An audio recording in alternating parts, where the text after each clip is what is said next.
Hi, and welcome to the B-Movie Den. My name is Gary, of course, and always my morbidly deceased friend over here, Wade. And this is, of course, the Den. Now, it won't be anything... What the fuck is that? Dude, what the hell? Wade? Who's that? If you're over there, who's this?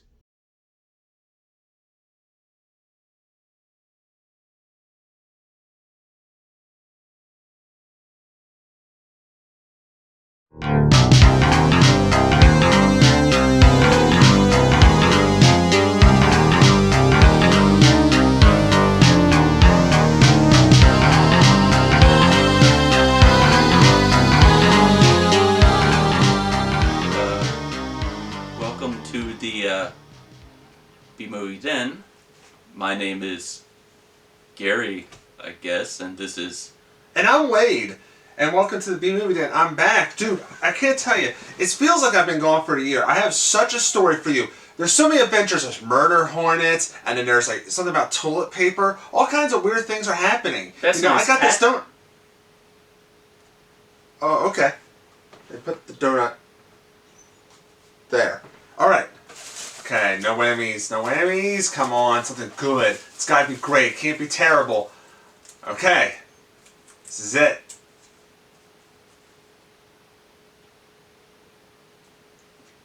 Mankillers. That's a Ted Pryor film, I think. Well then. Let's go, Wade! So yeah, then they were running, and then they ran further, and they ran again, and over. Oh! But the shorts. The shorts, yes. Hey everyone, we're back. We just watched Mankillers. I have a question for you, Wade. Sure. Do you have a habit of picking David Pryor films? I don't know. That was legit. That was legit a random pick. Okay. That is your third. Three times. No, I didn't pick it. No, Deadly Prey and Deadliest Prey were predetermined. We didn't pick those out of a hat. The first option, mind you. The first option, mind you. When we started this, you're like, we have to start with Deadly Prey. No, and then Deadliest Prey was your idea. Let's do it for the 1 year. So hold on. Yeah, but we also decided that on the first episode. Technically, Gary, if you notice this we forgot our 2-year anniversary. So the 2-year anniversary because of COVID and all that stuff. So we didn't really celebrate correctly. So I'm going to say it now. Our 2-year anniversary of this show is Seconds in Love. No, it's another David A. Pryor film. It is Mankillers from 1987. Same year as Deadly Prey. Yes, and same woods as Deadly Prey. Exact same woods. However, no Ted Pryor. He just did set construction.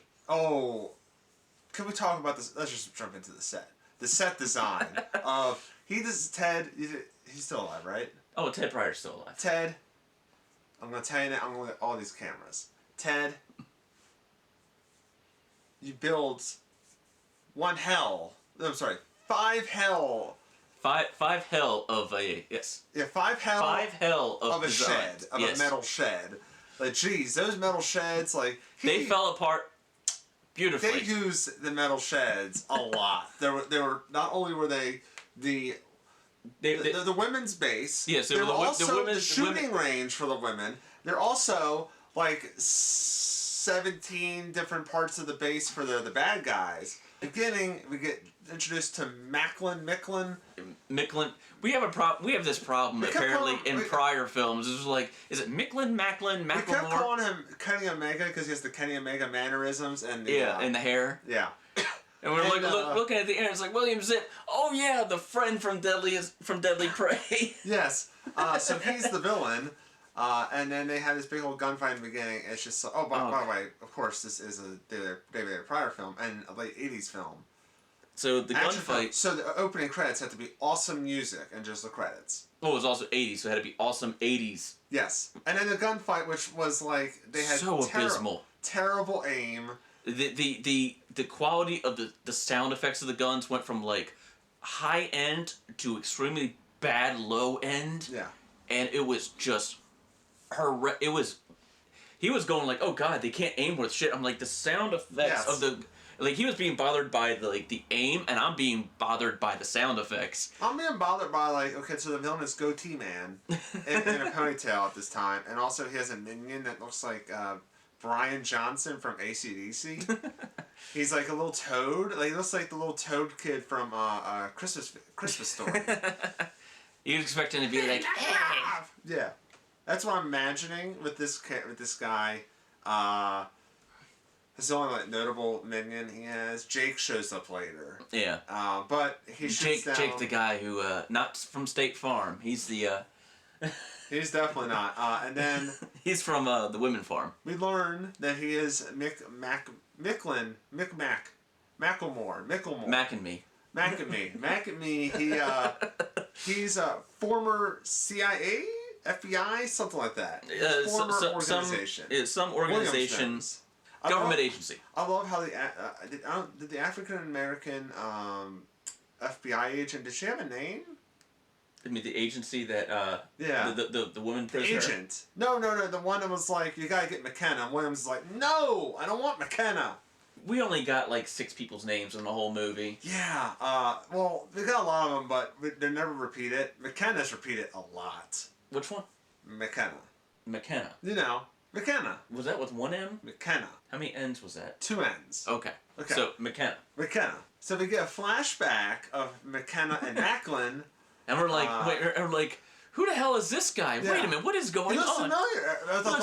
I thought to myself, did they get the bad guy and just put a wig on him and that's it? It's like pretty much just what they did. It was just a flashback. Bad, yeah. Okay, with the cemetery gang and awesome car chase. Which took us like 10 minutes to realize it was supposed to be like, oh, same guy. Yeah. Got it. Oh, an awesome car chase. Like, oh yeah. I could tell a lot of the budget into that car chase. Car chase. Because the rest of the movie, great, and a lot of the camera angles too, and squib hits. They spent all their best squib hits on that sequence. Yeah. So basically, it leads up to she gets these 10 prisoners. Has to be 10. Well,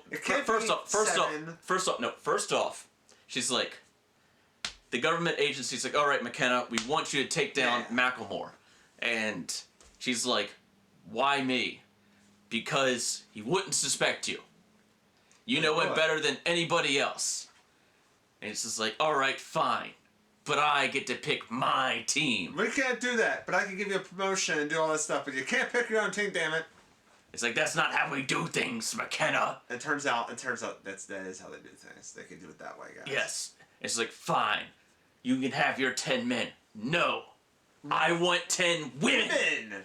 She's like, we don't even have 10 women in the forces. She's like, I'm not getting from there. So then Jen you just have to get them out. And then out of where? And then you cut to the jail cell with this funky bass rock, like prison rock. Yeah, awesome. And then we get 10 girls. Of course, it takes them forever. Here's the biggest issue they have. They name all of these women from this prison once in this fucking thing, except for one. The Italian chick named Moretti. She's the only one. I thought it was Pravati or something. No, it's Moretti. I was like, it's like Moretti. I was like, of course, the Italian chick. Only one they named again. I was like, okay, she's either gonna die first or she's gonna be the one that makes it to the end. Here's this whole thing. So she gets 10 women, and if she would have just got like 7, it would have been like a little easier to understand. You could get the names and stuff. Nope. Someone was named Skinner, I think, because I remember that person's got a cool name, and they never use them. Yeah, that's the other thing. Not one of the other 9 women's names are used in this fucking movie. Yes. Again. Ever. Except for Peretti. It was just like 7 minutes of them just running. Yeah. The montage could have been like a minute and a half. I feel like the montage was like... And they had a long song, but they liked the song so much they didn't want to do a fade out. And then and then there was a minute and a half of each one of them just throwing a fucking grenade. Yes! You didn't need to have all 10 women throwing a grenade. Oh my god, yes.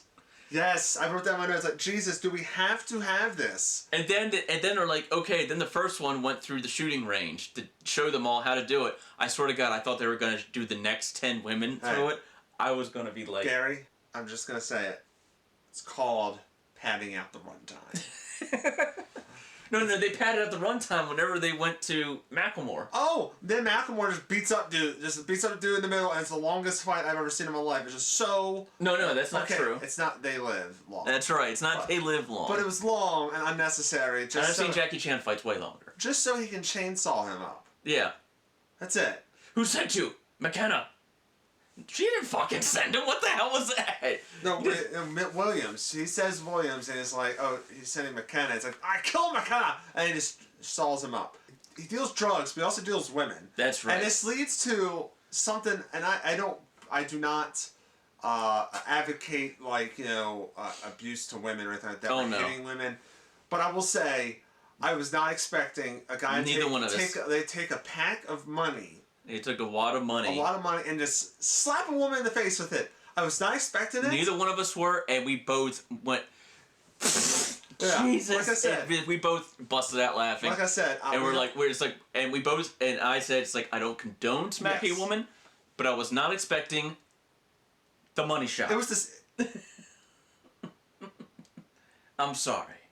So basically, it leads up to like the women Mankillers versus the men, and I'm surprised that like a lot of the female squad weren't killed.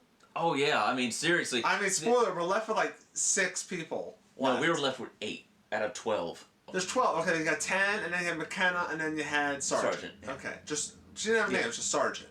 Now we get to the big old. It's not really the finale. It's kind of close to the finale where they have to rescue McKenna. Because she's been captured. captured. There's a whole thing with Jake almost raping that girl, and just murdering her. They're a very nice asshole. So this leaves Parvati and her crew, the rest of the remaining girls. They're like, we're not gonna save her. Okay, we'll save her. Yeah, this is after we were like for like 10 minutes. Like, where the fuck did the rest of the crew go? Yeah. They get killed off camera. So 3 get captured.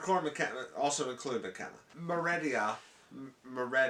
She shows up with the whole crew, and they're all place and see C4. They're doing all kinds of stuff. This is also after she had to convince the rest of the crew to go in because they were like, fuck her. It didn't take long. The big old battle where there's a lot of gunshots, a lot of sheds, and like 4 cars. So you have like 40 dudes and 4 cars. Yeah, great operation. One car and a bike. Macklemore, yeah, great operation.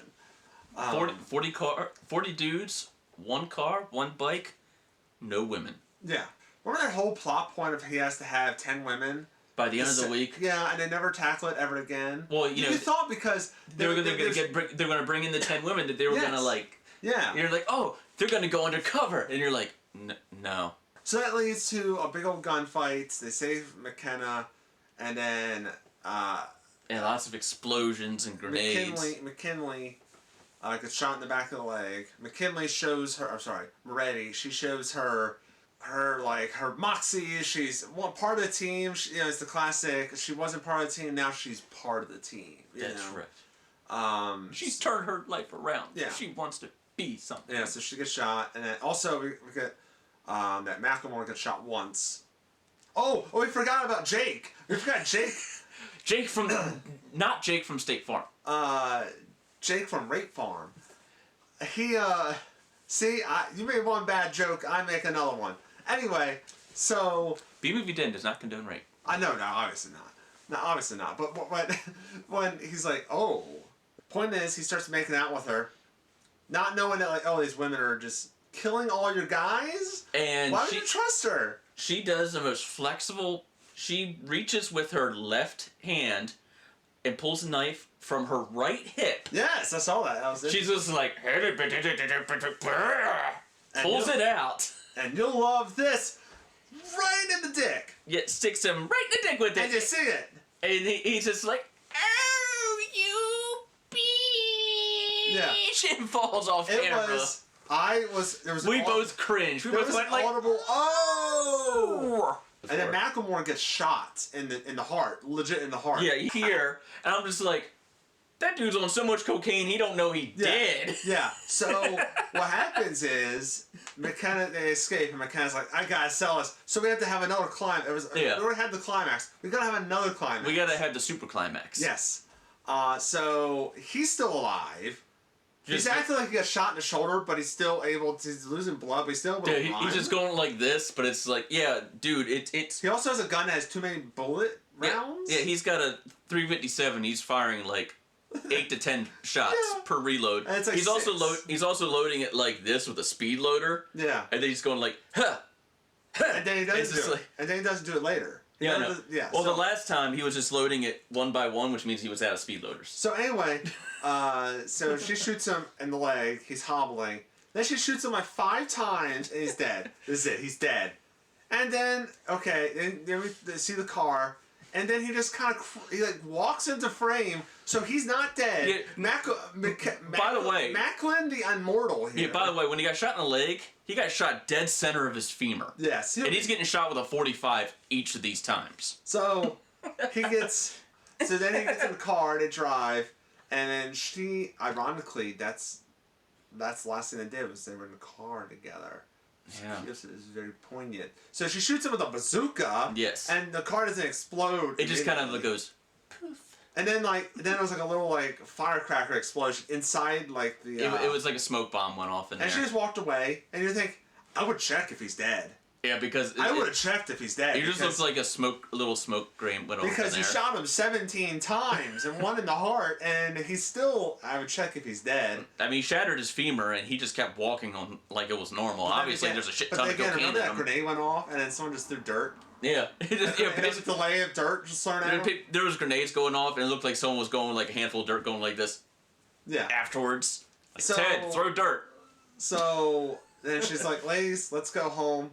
I was expecting some rock being like, "Mankillers," but it wasn't. With maybe. But it was just the classic David A. Pryor drums. Yeah. Boom, boom, boom, boom, just something like that. So that's Mankillers. It was entertaining. It had plot. You had characters like Jake from Not State Farm. You had Macklin. Yes. You had Williams, Old Man Williams. Yes, you had Moretti, and then you had McKenna. And Sergeant. And then you had 11 other women. And there was the fact is that, and it was also the 80s, so they all had the same kind of haircut. Basically, there was no Aquanet in this town. I didn't know who McKenna was at times. Yes, there was times you're like, is McKenna the one with the crossbow? Was the crossbow ever used? Only at the beginning. So that was Mankillers. So it was kind of random. out of 5 grenades thrown. 5 Macklemores, no 5 grenades. How many grenades did you give it? I'll give it 2. Really? Yeah, I'll give it 2. I'll give it. Are we doing half grenades? You can give as many partial grenades as you want. Okay, I'll give it 2 grenades and 1 flashbang. So that's 2.5. I don't think it's the worst movie I've ever seen. It had a plot. It did drag a lot. Did it have a plot? So, dude, did you remember Redneck Zombies? Do you remember that movie? It barely had anything. I mean, there was rednecks in it. It was shot in Maryland. It's better than Food for the Gods. I'm also judging this off the movies we've seen so far. Okay. Anyway, so I give it 2.5 grenades. You give it 2 grenades. So that's our thoughts on Mankillers. Let us know in the comments section below what you think about Mankillers. What's another David A. Pryor movie that we should put in the hat? I know there's Sledgehammer. I know there's Killer Workout. I don't know any other David Pryor films. Oh, there's already like another 3 or 4 that are in the hat anyway. Yes. So let us know. Give us a lot of suggestions. So that's our thoughts. And how do we end these things, Gary? Well, I think after this, we battle to the death. Okay. Where's my...